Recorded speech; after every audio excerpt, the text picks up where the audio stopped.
তুলনায়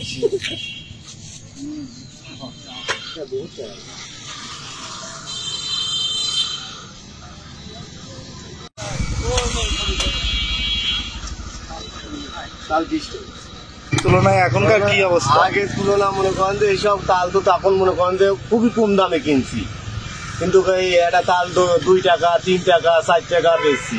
তখন একটা গাছ হয়তো 150 টাকা 200 টাকায়ও কিনছি, কিন্তু এখন একটা তাল বিক্রি হয় মনে করেন যে বাজারেই 20 টাকা 15 টাকা 10 টাকা। এই জন্য গৃহস্থরা তার মনে করেন যে এটা দেখে এখন আর কম দামে কেউ বেচে না, আর বাজারে যখন চলে তখন তো মনে করেন বেচতেই হবে, আমার তো কিনতেই হবে। এইগুলো কালেকশন করেন কোন কোন জায়গা থেকে? এখন এটা আমাদের এই মালগুলো কিনা হচ্ছে যদুবাড়া ছাতিয়ান। আমাদের এই জায়গায় একটা বাগান আছে, এই বাগান আলা মনে করেন এই বাগানটা আমরা কিনতাম 3000 টাকা 2000 টাকায় কিনতাম, এই বেলকা কিনতে হচ্ছে মনে করেন 9000 টাকা দিয়ে। এই বছরে 9000 টাকা দিয়ে বাগানটা কিনছি।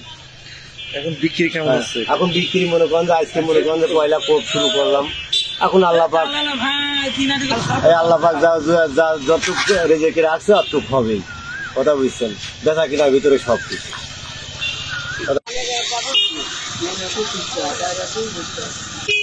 5 টাকায় কোনো তাল নাই।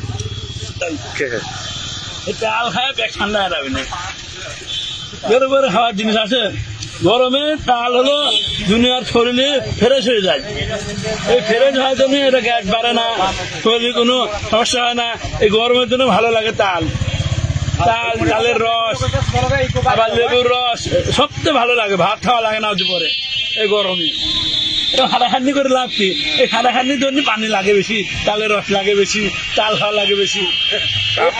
তাল তো এমনিতেই কম পাওয়া যায় এখন, গাছ টাছ কম। আরে আমরা তো তাল ভক্তর খাচ্ছি না, আমরা ভালোবাসার জন্য তাল খাচ্ছি, এত ভালো লাগে ফলের জিনিস। এই সময় তাল লিচু সবচেয়ে ভালো জিনিস, এই সময় না পালে পড়া পাওয়া যায় না। জানি তাল শক্ত হয়, আটি বড় হয়ে যায়, তাল পাকা হয়ে যায়, খাওয়া পাবো না।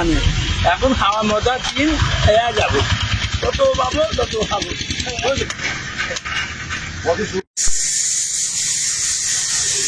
ভালো গুলো 2-3 রকম গাছ নাকি খালি খাও।